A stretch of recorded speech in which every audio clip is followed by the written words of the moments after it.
E vamos abrir a palavra de Deus na segunda carta de Paulo aos Coríntios, onde nós estamos meditando. E hoje nós vamos falar de um assunto muito importante. Então abra lá no capítulo de número 10 e nós vamos ler desde o versículo 1 até o versículo 5. Segundo aos Coríntios 10, versículos 1 a 5. Todos já acharam? Eu vou ler. E eu mesmo, Paulo, vos rogo, pela mansidão e benignidade de Cristo, eu que na verdade, quando presente entre vós, sou humilde, mas quando ausente, ousado para convosco. Sim, eu mesmo vos rogo que não tenha de ser ousado quando presente, servindo-me daquela firmeza com que penso devo tratar alguns de vós que nos julgam, como se andássemos em disposições de mundano proceder. Porque embora andando na carne, não militamos segundo a carne, porque as armas da nossa milícia não são carnais, e sim poderosas em Deus, para destruir fortalezas, anulando-nos sofismas e toda altivez que se levante contra o conhecimento de Deus, e levando cativo todo pensamento à obediência de Cristo. Até aqui. A autoridade do apóstolo Paulo estava sendo questionada. Então Paulo está dizendo que ele não andava no mundano proceder, ele não andava desordenadamente, como alguns julgavam que ele andava, né? E depois ele chega nesse versículo 13 e fala assim: porque embora vivendo nesse corpo, não militamos segundo a carne. Ele fala, as armas da nossa milícia não são carnais, mas são poderosas em Deus para quê? Para destruir, olha lá, fortalezas, anulando sofismas, e toda altivez que se levanta contra o conhecimento de Deus, olha lá, levando cativo, aprisionando todo pensamento à obediência de Cristo. Então esse texto aqui, Paulo está falando sobre a mente, a cabeça do homem, a mente do homem, seu estado mental. Então, eu repito muito isso aqui, você tem que entender que o homem tem um estado mental destruído. Depois do pecado, o estado mental do homem foi destruído, ele está pervertido. A sabedoria humana, o próprio Deus diz através, ali em 1 Coríntios, através de Paulo, ela é loucura diante de Deus. E ela, quando Deus olha para o homem natural, ele vê um homem louco na sua própria sabedoria. E fala que a fraqueza de Deus é muito mais forte do que o homem. E se um dia Deus se tornasse louco, a loucura de Deus seria muito mais sábia do que a inteligência do ser humano. Então, todo ser humano tem um estado mental estragado. Por mais inteligente que ele seja, ele pode ser muito estudado e é bom, mas se tratando das coisas de Deus, a mente do homem é destruída, é estragada. E o maior problema do homem está na sua própria cabeça, né? Tá aqui, ó, na sua parte pensante. Você, a sua vida atual, é a somatória do que tem dentro do seu HD aí. Você é aquilo que a tua mente pensa. Você é aquilo que a tua mente se enxerga. Então, se você é pessoa angustiada, travada, é porque isso aí está na tua mente. Se vive preso em depressão de um jeito, é porque isso é um estado mental, é uma coisa que está na tua mente. Então você tem que ter clareza. Todo ser humano é muito problemático em questão mental. É difícil o ser humano aceitar isso, mas é isso que a Bíblia mostra que a mente do homem é. Então Paulo fala de 3 coisas aqui. Ele fala assim, olha, as armas da nossa milícia, da nossa organização militar, vamos dizer assim, elas são poderosas em Deus. Elas não são coisas extraídas da mente humana. Paulo lutava com armas que não era produto de pensamentos e estratégias humanas. Eram coisas que vinham de Deus. Então aqui ele fala, essas armas eram poderosas, e eu vou abordar essas três palavras: as fortalezas, os sofismas e a altivez. Então ele fala, porque as armas da nossa milícia não são carnais, são poderosas em Deus para destruir fortalezas, anulando o sofisma e toda altivez que se levanta contra o conhecimento de Deus. Que fortalezas são essas que o apóstolo Paulo está se referindo? O que é uma fortaleza? Se nós formos ver aqueles filmes antigos, né? Vinha aquela caravana inimiga, aquele monte de navios à vela. Geralmente tinha uma fortaleza, um forte construído num lugar alto da ilha, da cidade, do país, com aqueles canhões, né, de proteção. E quando vinha aqueles inimigos pelo mar, eles mandavam aquelas balas de canhão. Então você via uma fortaleza num lugar alto. Era uma forma de proteção contra o inimigo. Mas essas fortalezas que ele está dizendo aqui, que estão na mente, não é uma forma de proteção contra o inimigo, mas são coisas instaladas pelo inimigo na mente das pessoas. Então se torna verdadeiras fortalezas na cabeça dela, na parte pensante dela. Então vamos trabalhar nisso com calma. Por exemplo, vamos supor que quando você era criança, você passou algum aperto, houve uma separação do teu pai e da tua mãe, você passou uma privação e você sofreu muito. E naquele período de vida, lhe vieram na mente um monte de pensamento ruim, negativo, de sofrimento, de inferioridade. Houve uma morte na família, o pai e a mãe se separou, você não gostou, você ficou traumatizado com aquilo ali, criou-se uma fortaleza na tua mente por aquilo que você passou. E, né, você nunca tinha passado por isso, mas sofreu, então veio um monte de coisa na tua mente devido ao sofrimento, a necessidade, a dor, a tristeza. E muitas vezes já se passaram 20 anos e essa coisa cresceu na tua mente. Hoje você tem as mesmas emoções, os mesmos pensamentos, só que agora você cresceu, a sua vida pegou outras áreas, envolve outras pessoas, a coisa está de uma forma diferente. Em muitas partes da sua vida você vai bem, mas quando chega nesses pontos a coisa trava de um jeito. E você é dominado por aquela mentalidade, aquela fortaleza que foi posta, que foi criada na tua mente quando você era criança. Ou quando você era jovem, né? Eu lembro de uma... Eu estava aconselhando uma moça, eu era líder de jovens. E um dia ela falou, pastor, eu preciso falar com o senhor, né? Então eu sentei à parte com ela na igreja que eu congregava. Ela tinha uma enorme fortaleza na mente dela. E ela queria falar, mas não tinha coragem de falar. Depois ela falou, pastor, eu me acho feia. Olha que coisa séria, ela se desprezava. Quando ela se olhava no espelho, ela não via o lado bonito do rosto dela, ela se achava feia.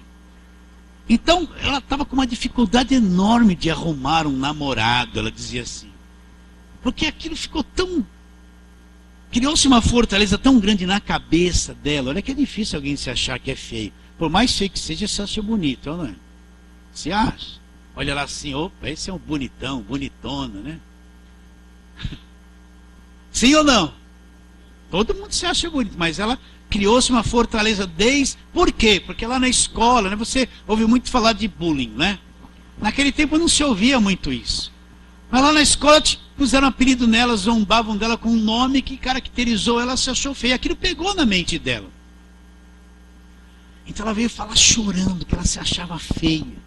Ela não tinha coragem de tentar namorar com ninguém, porque ela tinha uma fortaleza na cabeça dela que destruía parte da vida dela naquele ponto principal. Vocês estão entendendo que é uma fortaleza? E mesmo na igreja, cantando glória a Deus, aquilo estava arraigado ali.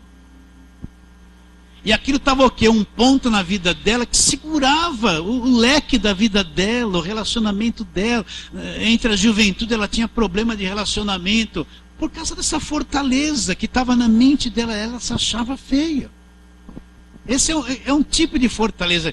Quantas coisas pode ter na cabeça de uma pessoa que restringe o viver diário dela, atrapalha o relacionamento com outras pessoas, criou um trauma, é um problema, que está na cabeça da pessoa. Não é real. Mas na cabeça da pessoa é real. Vocês estão entendendo o que é uma fortaleza? Né? Às vezes vem pela separação, pela dor, por uma perda, e aquilo foi se aglomerando ali, e hoje é uma coisa tão forte que atrapalha o viver da pessoa. Eu vou concluir isso, tá bom? Vocês estão entendendo isso na parte natural? Agora, o que é uma fortaleza em questão de religião? Quantas coisas nós podemos ter ouvido de doutrina, de pastor, de igreja, que na realidade não era o evangelho.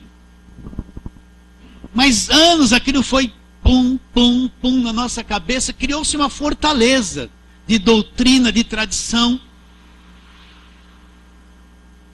Uma cunha posta ali em questão de religião. Você quer ver uma frase que não é bíblica, mas que todo mundo fala? Quem não vem pelo amor, vem pela dor. Então, se a pessoa não vem pelo amor, Deus vai trazer dor para ela vir para Deus. Onde está escrito isso? Mas é uma fortaleza. Não é? Quantas mães eu já vi dizer assim dos filhos: meus filhos não vêm pelo amor, vai vir pela dor. Que nem sarcasticamente quer dizer, uma hora Deus vai pegar, até a hora para pegar o filho para trazer pela dor. Mas não é bíblico isso. Mas na mente é, né? Vocês estão entendendo o que eu estou querendo dizer? Quantos ensinamentos? Olha, o indivíduo vai lá, pega uma rosa, uma flor assim, ó. Aí ele diz para a igreja que ele consagrou essa rosa, que essa rosa vai tirar os demônios da casa dele. Eu quero que você raciocine. Isso vai para a internet e prega que aquilo tem um poder, aquilo... Essa pessoa faz isso há tantos anos. Quando você falar para ela: minha irmã, isso é que nem uma macumbinha dentro da igreja. A rosa é morta, não tem unção nenhuma, não liberta ninguém, que liberta Cristo. A fortaleza foi posta na cabeça dela. Como você vai arrancar isso daí? Você fala a verdade para ela, a fortaleza está lá. Ó. Ela rejeita a verdade porque aquilo está na cabeça dela. Quando eu me converti, eu vim de uma igreja católica, fiz primeira comunhão, eu ia muito na igreja, mas encontrei Jesus, mudei. Mas quando vieram falar que aquelas imagens, aquelas coisas eram do diabo, era errado e Deus abominava a idolatria, eu novo na fé, não conhecia a Bíblia direito. Tinha uma fortaleza na minha mente, eu fiquei com raiva que o pastor falou. Né? A minha irmã, quando no pé da cama tinha uma foto da Nossa Senhora, e ela beijava, eu beijava também, a gente rezava. Como aquilo era errado? Vocês estão entendendo? A fortaleza da religião na mente. Né? E se você olhar o palco das pregações evangélicas hoje, você vai ver que tem tantas coisas que criaram fortaleza na mente das pessoas e impede elas de enxergar o Evangelho. De enxergar o Evangelho. Está entendendo isso ou não? Né? O indivíduo que vai há anos numa igreja e pôr a mão na cabeça e falar: sai demônio de mim. Toda sexta-feira é libertação. Aí você chegar para ele e falar: meu irmão, você acredita em Colossenses 1,13 que Jesus te libertou do império das trevas, você é um liberto? Ele faz tanto tempo, sexta-feira, quebra de maldição, que ele vai olhar para você e a cunha está lá, a fortaleza está lá. Ele não consegue acreditar que Jesus libertou ele do império das trevas, que está aqui na palavra de Deus. Então o ensino errado às vezes cria fortalezas enormes na cabeça das pessoas. Eu encontro um monte de cristãos vítimas de doutrina errada, que se formaram fortalezas na mente dele. Só que não são fortalezas de defesas, são coisas que geram escravidão. Isso vai para a internet. Uma vez eu vi um pastor dizer assim: se você não der o dízimo, você é um ladrão, e o ladrão vai para o inferno. A pessoa creu nisso.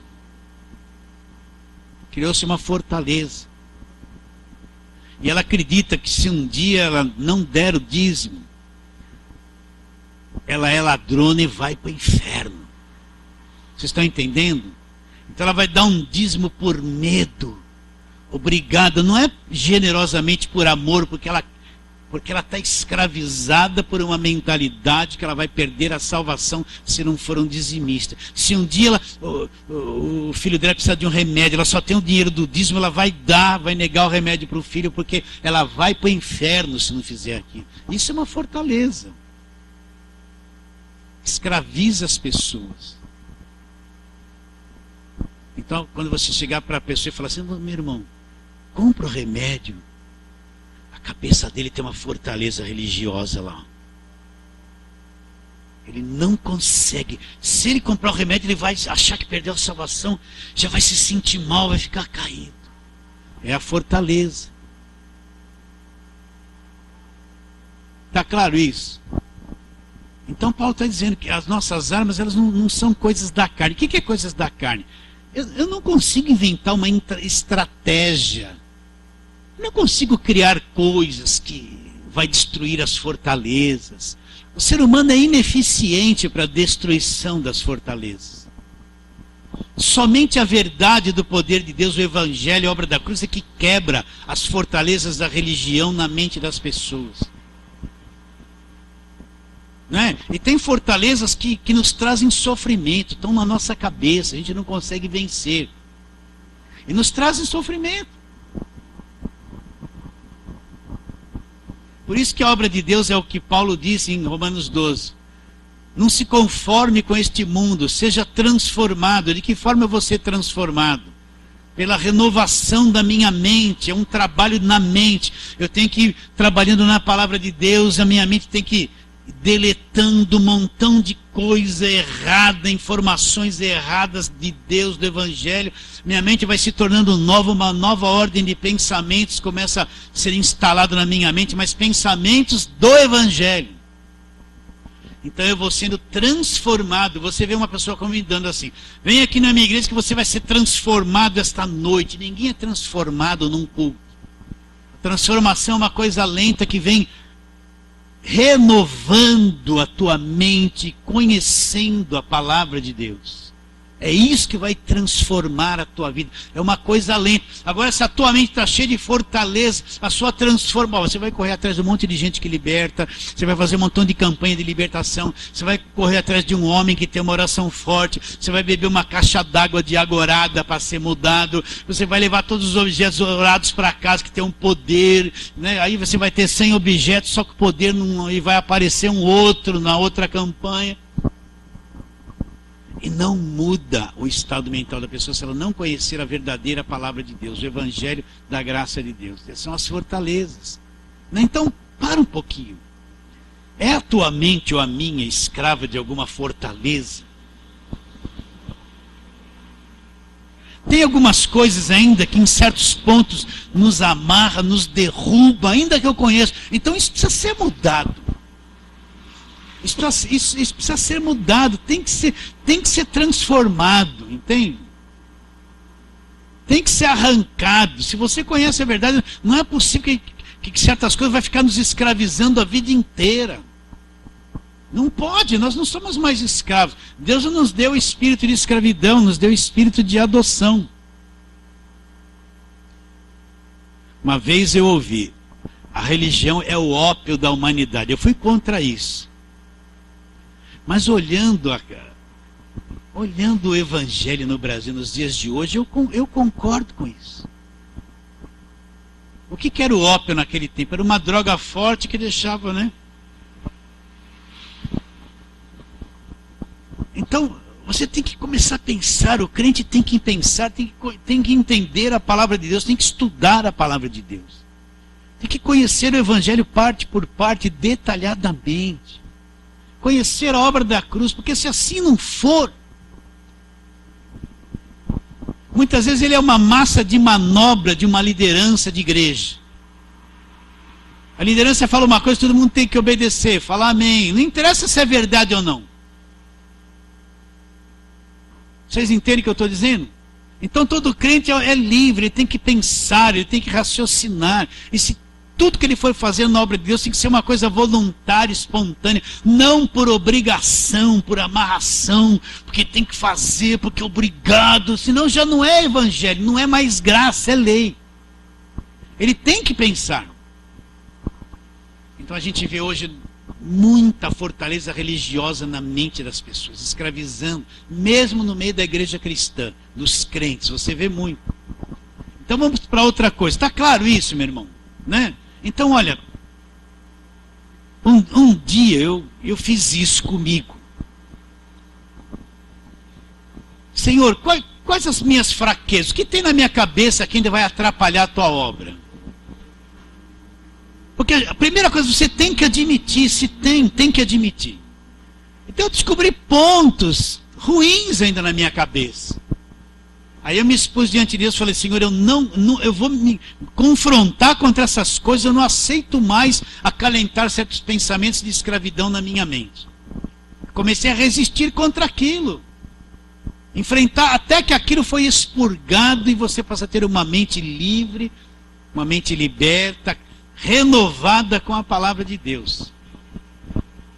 Então, se você descobre uma fortaleza na sua vida, você tem que falar, vou combater contra isso, isso vai ser destruído. Eu não vou mais me submeter a viver debaixo de fortaleza de escravidão. Tem que ter coragem, né? Você olha assim, aquela água assim por cima, está limpinha, mexe lá no fundo, às vezes sobe aquela sujeira, né?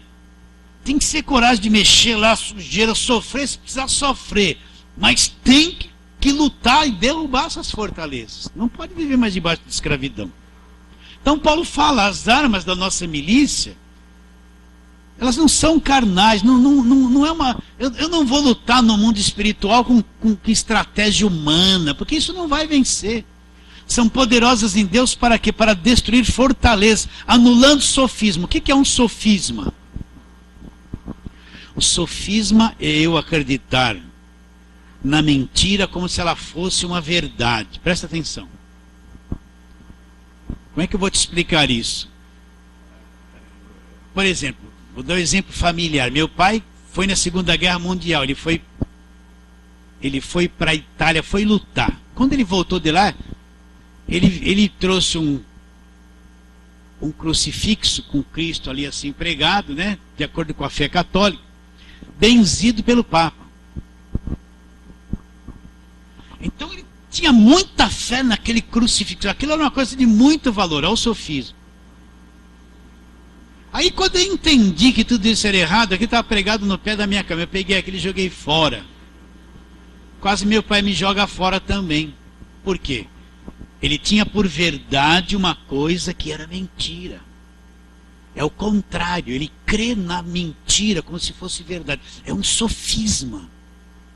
É criar, então, eu como pregador podia criar sofismas na tua cabeça, né?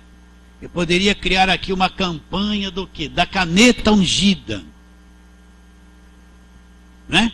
E dizer para você, olha aqui, ó, um sofisma, eu consagrei essa caneta, o que você assinar com essa caneta vai prosperar na sua vida. Vocês estão entendendo? Não, isso não é evangelho, mas eu crio um sofisma na tua cabeça, com uma mentira como se fosse verdade. E vou trabalhar, olha, se você pegar tudo que você assinar, você empresário que quer grandes contratos, olha para mim. Essa caneta é ungida. Deus falou comigo, olha o sofisma, tá vendo? Se eu estou numa televisão, então, quantos empresários vai vir? Aí eu vou fazer um culto específico, ter uma caneta de tudo que você vai assinar. Eu falo isso por quê? Porque já veio um irmão aqui na igreja e me deu uma caneta de presente. Ele falou, pastor, sabe quanto eu paguei nessa caneta? R$1.000 na campanha. Eu falei, puxa, a minha bique é melhor que a sua.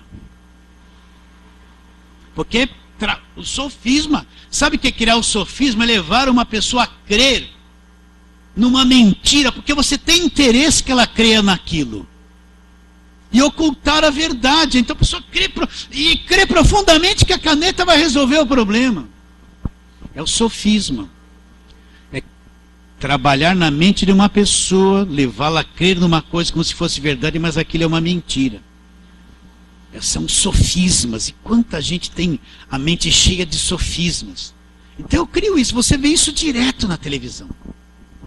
Você vê na televisão, eu não estou falando mal da igreja, eu tenho que defender o evangelho. Você vê na televisão um indivíduo mostrando um montão de fronha, ó, se você dorme mal, se você tem dor de cabeça, se você não dorme bem, né? Então essa é a fronha ungida dos sonhos de Deus. Você vai pegar uma fronha dela, presta atenção, meus irmãos, olha o sofisma.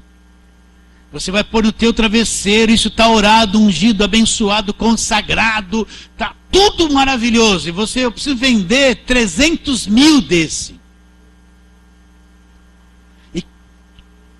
E você dá uma oferta e lá você vai pôr no seu travesseiro e o que vai acontecer? Você vai dormir bem.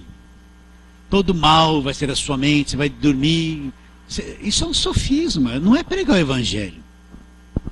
O indivíduo precisa de um dinheiro, então ele cria um sofisma na cabeça da igreja. E eles vão crer, e vai trabalhar naquilo, e vai cumprir o que ele quer alcançar. É um sofisma. Vocês entendem isso? Aquele que se ajoelha diante de uma imagem é um sofisma.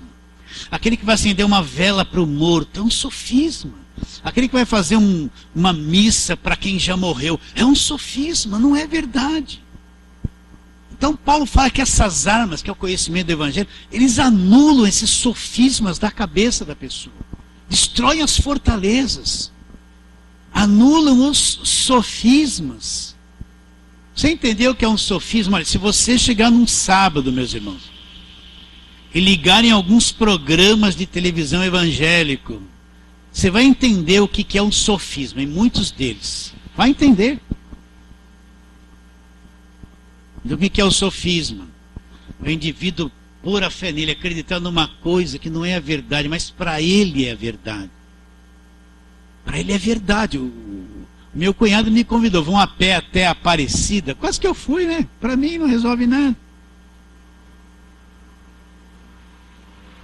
Para emagrecer é bom andar, né? Mas eu falei, não estou nessa não, vai você sozinho. Por quê? Olha o sofisma, porque ele acha que se ele cumprir essa caminhada, sair de Mogi das Cruzes onde ele mora, até lá Aparecida, algum milagre vai acontecer na vida dele, porque ele crê que, né, vocês estão entendendo? Para ele aquilo é verdade. E se eu falasse assim, para ele está amarrado, isso é do diabo, nunca mais ele gostaria de mim.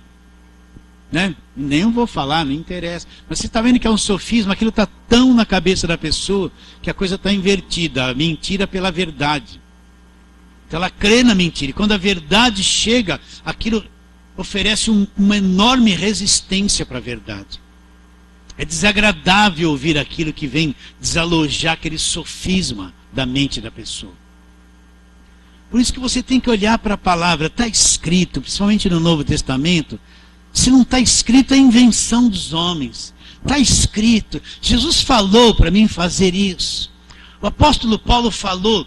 Olha lá as cartas das igrejas. Está escrito, não está escrito. Mas essa pessoa está um movimento, uma prosperidade, mas não está escrito. Então é um sofisma, não está escrito. Não, mas tem um mover, mas que mover de quem? Como é que pode haver um mover de Deus sobre uma coisa que não está nas escrituras? Então não é um mover de Deus. Mas está cheio de gente. Não, mas não está na escritura. Então, não é um mover de Deus. Dependente do mover que está tendo lá, é um sofisma. Está bem claro isso na sua mente? Então vamos para outra coisa. O que é altivez? Que ele está dizendo aqui, ó, a terceira coisa. E toda altivez que se levanta contra o conhecimento de Deus. O que é altivez? Eu leio o que está escrito, mas falo assim, não é bem assim. É assim. Né? Bom, vamos ler aqui, que eu leio sempre. Colossenses 1,13, vamos lá, leia lá. Colossenses 1,13, o que diz a nosso respeito, a respeito da igreja? Olha lá. Ele nos libertou do império das trevas. Olha, está escrito isso aqui, não pode ser mentira. Então, olha lá, ele nos libertou do império das trevas, nos transportou para o reino do Filho do seu amor. Então, o que é altivez? A pessoa, você fala isso, você lê isso. Não, mas não é bem assim. Então, é um pensamento altivo que quer estar acima da mente de Deus, porque isso aqui É a mente de Deus, é o que Deus falou. É o que Deus mostra que Ele já fez na igreja através de Jesus Cristo. Então, a altivez, eu ponho um pensamento sobre isso e falo assim, não é bem assim. Não é bem assim. Isso é altivez contra o conhecimento de Deus. Isso aqui é o conhecimento de Deus. Essa palavra vem da boca de Deus. Olha a continuação do versículo, no versículo 14. No qual temos a redenção, o fim da escravidão e a remissão dos pecados. É isso aqui que está escrito, é isso aqui que eu creio. Agora a altivez vai dizer, não é bem assim. Principalmente para quem trabalha de libertação. O que ele vai falar? Não, você tem que passar por um processo de libertação. Você tem que fazer a campanha da libertação, você tem que fazer 7 dias daquilo, 7 dias. Você tem que ter sempre um copo com água ali para beber, para se libertar. Não, Cristo nos libertou, mas se Ele nos libertou, não é bem. Olha a altivez, é um argumento que quer estar acima da palavra de Deus, não concorda com aquilo que está escrito. Então é altivez. Agora, onde essas coisas estão? Na mente. A fortaleza está na mente. Os sofismas estão na mente, coisas que foram postas na nossa cabeça, no decorrer da nossa caminhada. E a altivez está na mente. Você quer ver outro sofisma? Abre lá em 1 Coríntios, capítulo 3. É sobre o Espírito Santo.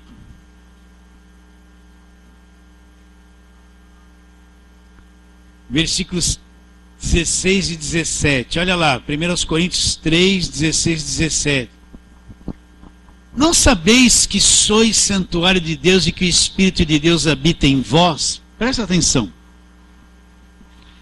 Não sabeis que vocês são santuário de Deus? Para quem ele está fazendo essa pergunta? Para uma igreja que falava muito de dons, mas não tinha convicção que o Espírito Santo habitava neles. Então olha lá, presta atenção. Não sabeis que vocês são santuário de Deus? Quem é o santuário de Deus, o templo do Espírito Santo? Somos nós, a igreja. E que o Espírito de Deus habita aonde? Onde está o Espírito de Deus agora? Dentro de nós. Não está escrito isso aqui? Aí de quarta-feira eu vou fazer a culto. A busca do Espírito Santo. Espera um pouquinho. Não, isso que eu quero que você entenda. Então eu vou buscar. Mas espera um pouquinho, a palavra não afirma que ele está dentro de mim, eu não sei isso que ele está dentro de mim. Então olha a altivez, em um argumento que eu tenho que buscar o Espírito Santo. Então um dia da semana eu vou fazer um culto de busca do Espírito Santo. O que está na mente de quem busca o Espírito Santo? Não, ele não habita em mim. Então eu tenho que buscar, toda semana eu tenho que buscar ele, eu estou buscando. Mas espera aí, não está dizendo que não sabeis que vocês são o santuário de Deus, que o Espírito de Deus habita onde? Em vocês. Olha o que ele diz. Se alguém destruir o santuário de Deus, Deus o destruirá. Quem é que vai querer te destruir? Porque o santuário de Deus, que é quem? Que são vocês. O que é o santuário de Deus? É você é sagrado para Deus. Então quem que vai querer destruir o santuário de Deus? Deus o destruirá. Olha como isso é forte. Será que um demônio vai se levantar para querer destruir você, que é santuário de Deus? Deus o destruirá. Agora você acredita nisso? Agora a altivez, o que fala? Não é bem assim. Você tem que buscar o Espírito Santo. Então você vê uma pessoa 10 anos dentro de uma igreja buscando uma coisa que está dentro dela. Ela nunca teve revelação de que o Espírito está dentro dela desde o dia que ela nasceu de novo. Eu nunca vi Paulo nem ninguém dizendo, meus irmãos, vocês têm que buscar muito o Espírito Santo. Agora todos eles afirmaram. João afirmou, maior é aquele que está em vós do que aquele que está no mundo. Paulo cansou de dizer que nós somos santuário de Deus, que o Espírito Santo habita dentro de nós. Você não vê nenhum texto no Novo Testamento dizendo que você tem que buscar o Espírito Santo. Então você está entendendo o que é uma altivez? É um argumento que fica acima da mente de Deus, porque isso aqui que está escrito é a mente de Deus. Então, ele fica acima da mente de Deus como se fosse a verdade. É a altivez. Por isso que a gente tem que olhar muito o que está na nossa cabeça. Eu não quero que nenhum pensamento meu venha com algum argumento de querer estar acima da palavra de Deus. Por isso que tem que ajustar a mente com o que está escrito. Se está escrito, é isso, não adianta a minha cabeça querer dizer que não é bem assim, porque eu não tive a experiência. Não, é assim mesmo. É assim mesmo. Então, quantas coisas às vezes pode estar na nossa mente, nos incomodando, irmãos. Sendo fortalezas, atrapalhando a nossa vida, e nós nunca fizemos nada com elas, fundamentado na palavra de Deus. Por quê? Porque essas coisas às vezes tiram a paz, tiram a segurança, desassossega a vida das pessoas, não leva ela a uma fé legítima na palavra de Deus. Vamos ver lá em Romanos 12, vamos lá ver. Romanos 12. Então ele fala, Romanos 12, versículo 1 em diante: rogo-vos, pois, irmãos, pelas misericórdias de Deus, que apresenteis o vosso corpo por sacrifício vivo, santo e agradável a Deus, que é o vosso culto racional. O que é o culto racional? Um culto com inteligência, com raciocínio, com sabedoria. O culto racional não é alguém todo atrapalhado, rodando, batendo cabeça, correndo. Não, o culto, olha, está escrito aqui, ó. Apresente seu corpo como um sacrifício vivo, santo e agradável a Deus, que é um culto com razão.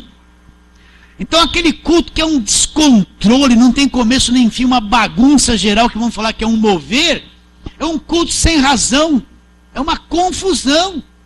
E quanta gente fala que é isso que é o poder de Deus. Ele continua dizendo: e não vos conformeis com este século. Olha lá, para mim, uma tradução está: não vos conformeis com este mundo, mas transformai-vos. Como é que eu vou me transformar? Pela renovação da vossa mente. Então, eu tenho que conhecer a palavra de Deus, e a minha mente vai sendo ajustada ao que está escrito na palavra de Deus. É isso que transforma a vida de uma pessoa. É isso que transforma a mente.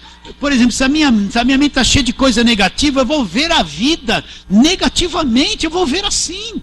Se uma pessoa só tem doença na cabeça dela, só fala em doença, doença, doença, a vida dela é uma doença, porque ela vê assim. Conversa com os idosos que têm algum problema de doença. Ele acorda falando de doença, vai dormir falando de doença. Ele sabe o nome de 500 remédios, tem de cor a bula de todos, e está procurando o outro. Só fala em doença, porque a cabeça dele está assim. Vocês entendem ou não? Então é o que está na cabeça dele. Então a transformação da mente, primeira coisa, eu tenho que começar a conhecer o Evangelho, entender o Evangelho e trabalhar minha mente, ajustar minha cabeça com as Escrituras. Não é com revelação de ninguém, com visão de ninguém, é com as Escrituras. E pensar igual. Eu penso igual. Se Deus disse que eu não tenho espírito de escravidão, está lá em Gálatas 4, eu não tenho, ainda que eu me sinta esquisito, é minha alma. Se Ele disse que eu não tenho espírito de escravidão, eu não tenho. A minha cabeça não aceita meio isso, não aceita muito isso, mas está escrito. Então a cabeça, você trata de se ajustar, eu vou me ajustar com aquilo ali. Se a Bíblia diz que eu tenho o Espírito Santo, ele habita dentro de mim, é verdade, eu tenho. Eu não aceito outra coisa que não seja o que está escrito. Não interessa se veio o grande apóstolo dizer que não está. Se a Bíblia diz que está, aquele lá está errado. Está. No começo a tua mente quer rejeitar, porque ainda tem as fortalezas lá, ainda tem os sofismas, ainda tem a altivez, né? A tua mente quer dispersar. Não, captura lá, depois nós vamos ler o que ele continua dizendo. Então, você tem que trabalhar na tua mente. Como eu vou trabalhar na minha mente? Conhecendo o Evangelho, meditando nas cartas, conhecendo o Evangelho, conhecendo a graça de Deus, até a minha cabeça entrando em calma, e eu pensar como a palavra de Deus pensa a meu respeito. Isso é uma coisa de um dia? Não. É meses e anos. Por isso que aqui eu me esforço o máximo para te ensinar e repetir as coisas, te ensinar e repetir as coisas, e lutar até a tua mente entrar em ordem com o Evangelho. É trabalho. É trabalho. Né? É trabalho. Né? Eu não vou trazer aqui o grande atraidor de multidões para ele fazer aquele show. Não, não. Ele não vai te deixar nada, ele vai te deixar ilusão. Tem que te deixar a palavra viva. Né? Então é trabalho. Mas aqueles que já entraram nesse trabalho há anos, não estão livres? Estão livres. Então ele fala, transformai-vos, não se conforme com essa mentalidade do mundo. E eu vou falar isso, não se conforme com essa mentalidade religiosa que mais prega o diabo e prega medo e prega escravidão e o diabo e medo e maldição, aquela coisa, eu tenho que me dar tudo que tenho, eu tenho que sacrificar, é voto todo dia, é propósito todo dia, é dinheiro todo dia, todo dia. Não se conforme com esse mundo, mas transformai-vos. De que forma eu vou me transformar? Olha lá. Renovação da mente. Como é que a minha mente vai ser renovada? Quando eu vou conhecendo as Escrituras, eu vou pensando como está escrito. Quando eu descubro a obra da cruz, o sangue derramado, minha mente se ajusta àquilo, é assim que eu creio, é assim que eu penso. Então, a minha mente vai passar por um processo. Então, se a pessoa ficou muito tempo na religião, ela vai demorar um tempo para ajustar a mente dela na palavra de Deus. Vai. Se ela vem de igreja de lei, nossa, onde ela perdia a salvação todo dia, onde tudo era proibido, até sorrir era proibido. Onde o incrédulo é um inimigo, não é um ser humano, um próximo, é um inimigo, um incrédulo, né? Meu Deus, aquilo lá é espírita, não, aquilo lá é católico. Não, são todos seres humanos, pode amar todos, se envolva com eles. Não são inimigos, talvez no entendimento da verdade, mas são pessoas. Né? Fica aquela coisa assim. Transformai-vos pela renovação da vossa mente. Então, quanto mais eu trabalhar minha mente no Evangelho, na verdade, eu vou tendo uma visão de Deus, uma mentalidade de Deus. E depois ele diz aqui, ó, não vos conformeis com este século, transformados pela renovação da vossa mente, para que experimenteis. Aí eu vou ter uma experiência, eu vou experimentar o quê? Qual seja a boa, agradável e perfeita vontade de Deus. Então, a mente renovada me vai fazer entender qual é a boa, agradável e perfeita vontade de Deus. Eu vou entender a vontade de Deus, a boa, perfeita e agradável. Então uma mente não renovada não entende a vontade de Deus. Ele vai ser aquela pessoa que vai a Deus só por interesse. Deus me dá o dinheiro, me dá isso, me resolve, cuida de mim, me guarda, me dá o carro, me dá... Ele vai ficar o tempo todo, é um crente infantil, me dá, eu vou buscar. O buscar a Deus não é conhecimento de Deus, é buscar assim, eu quero isso, eu quero melhorar. É isso que esse evangelho que você está vendo na mídia, não é só isso. Dá o testemunho, eu estava no vermelho, agora estou no azul. Eu comprei uma BMW, eu fiquei rico, eu fiz isso. Ninguém abre uma empresa da noite para o dia e fica rico, gente. Para se abrir uma empresa e ficar rico aqui no Brasil é anos de muito trabalho. Ninguém sai de uma favela e compra uma BMW no dia seguinte, só se for roubar. Não é verdade? Só se for roubar. Né? Às vezes você vê um grande empresário, o cara começou do nada, gastou uma vida trabalhando para chegar onde chegou. Aí você vê, eu peguei essa rosinha que ele veio para casa, já comprei 2 apartamentos. Como? É difícil. É difícil, não é? Até para ter um carrinho é difícil às vezes. Não é? É ou não é? É difícil. Então, renovando a mente.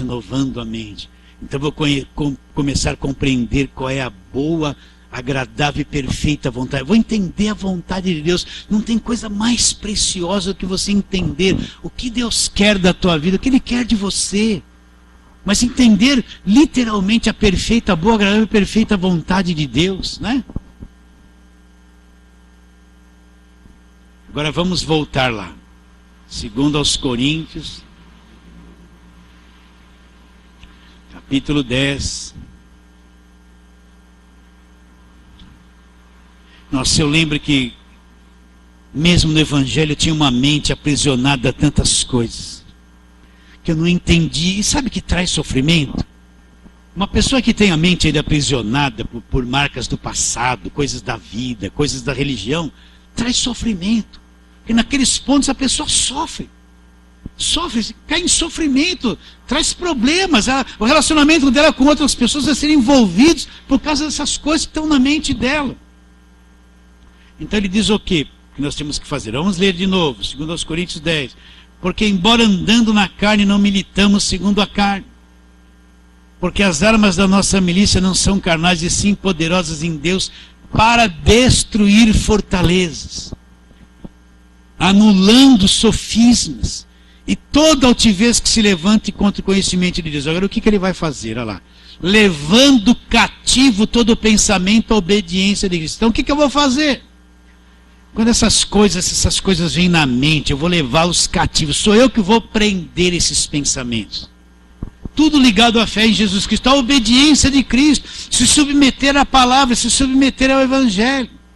Então é necessário uma ação, ao invés de se acovardar, e amedrontar, e se descontrolar. Não, é partir para cima. Eu vou levar cativo. Não é verdade isso na minha vida. Por que isso ainda me controla? Não é verdade. Mas se você querer que é verdade, vai ser.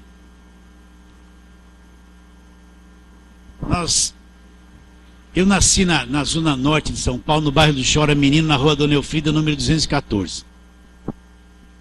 Nasci lá, fui o único filho que nasci na... Minha mãe teve 6 filhos em casa. E eu nasci na maternidade da Casa Verde, a única que tinha na região ali naquele tempo. Isso em 1957. Então nós nascemos ali 7 irmãos, temos fotos de todo mundo descalço, aquela fileira assim, e eu um bebezinho lá. Nasci meio fora do tempo, né? Então todo mundo vivia, uns casaram e tal. Minha irmã, que é um pouco enferma, ficou lá até agora, e agora nós estamos cuidando dela e estamos vendendo a casa. Aquela casa é a vida da nossa família. A casa ficou velha, está lá o pé de pitanga, o pé de manga, que eu nasci já estava lá, está lá ainda. Então minha irmã passou lá. Ai, Valdir, nós vivemos lá. Eu vi lá o pé de pitanga. E a escada onde nós andamos. Vocês estão entendendo a fortaleza? E a casa está verde, que nem o pai pintou. Olha a crise.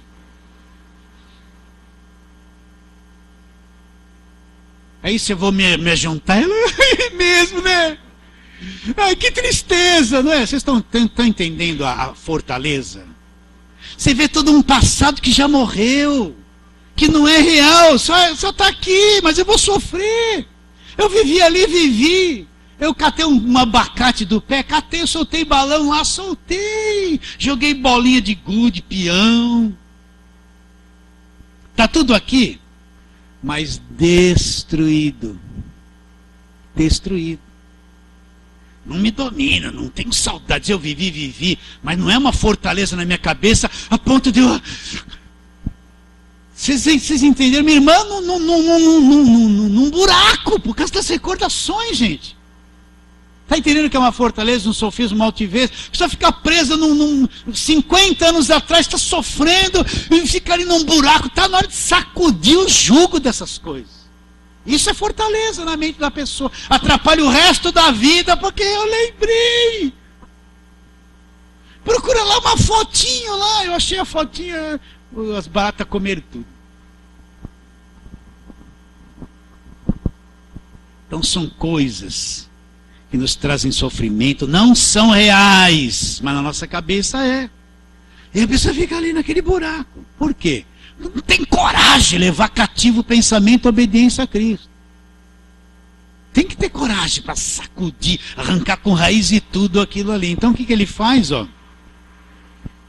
Levando cativo todo pensamento, obediência, vai se submeter ao Evangelho. Eu não sou escravo, vê esse pensamento na minha mente, tá? Isso me traz um sofrimento, mas eu não sou escravo. Vai se submeter ao Evangelho. O que o Evangelho diz de mim? Eu sou uma nova criatura, as coisas já se passaram, tudo se fez novo. Eu não sou escravo, Deus não me deu espírito de escravidão. Está no Evangelho.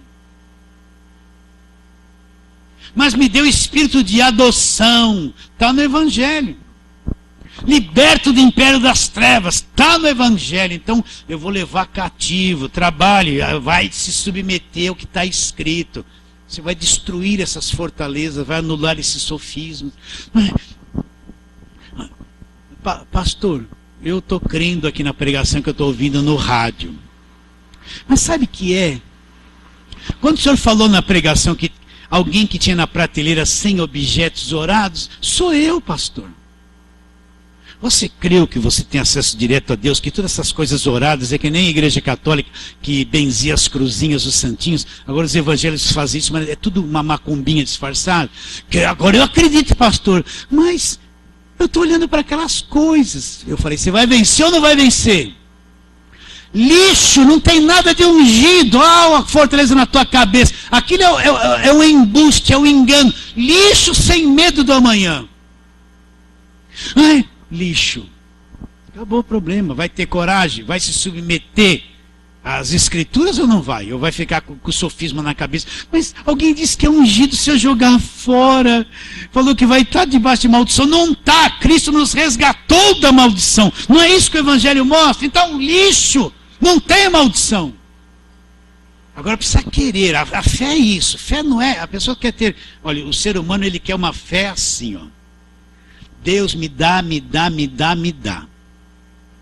Tem que ter fé para destruir o engano na tua cabeça. Tem coragem. Tem fé ou não tem? Tem que ter fé. Leva cativo o pensamento à obediência do evangelho. Você vai ver se tudo não muda. Se tudo não muda. Vai ficar com espinho no calcanhar quantos anos?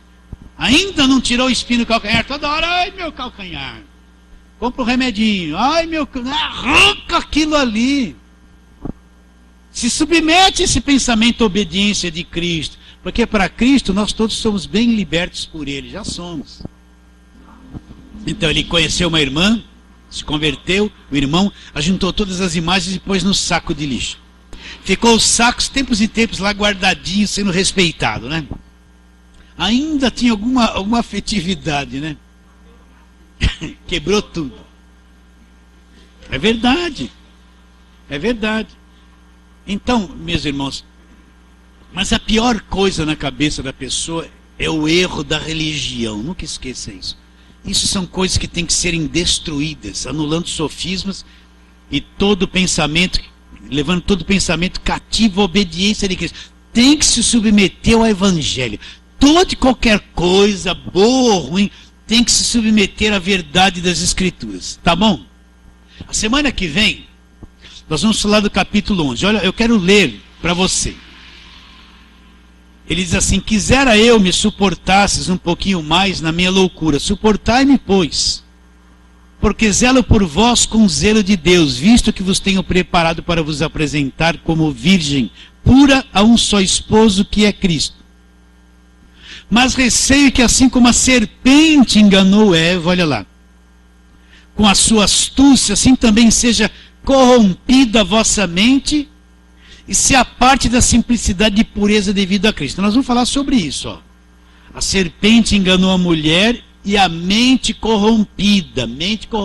Ele vai dizer assim, ó: se na verdade, versículo 4, vindo alguém pregue outro Jesus que não temos pregado, ou aceitais espíritos diferentes que não temos recebido, ou evangelho diferente que não tendes abraçado, a esse de boa mente tolerais. Então, uma pessoa com a mente corrompida, nós vamos explicar o que é isso.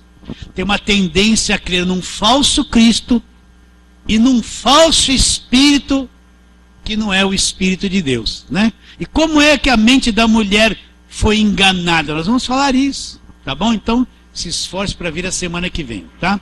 Então nós vamos terminar. Pois não, pode perguntar. Fala, Galdino. Exatamente, a fé vem pela palavra. Pouco conhecimento de palavra, pouca fé. Mais conhecimento da palavra, mais fé. Então a fé vem pela palavra. Então a medida de uma pessoa, a fé dela é medida pelo que ela conhece e crê do Evangelho. Nada mais que isso. É isso aí, Galdino. Tá bom, queridos?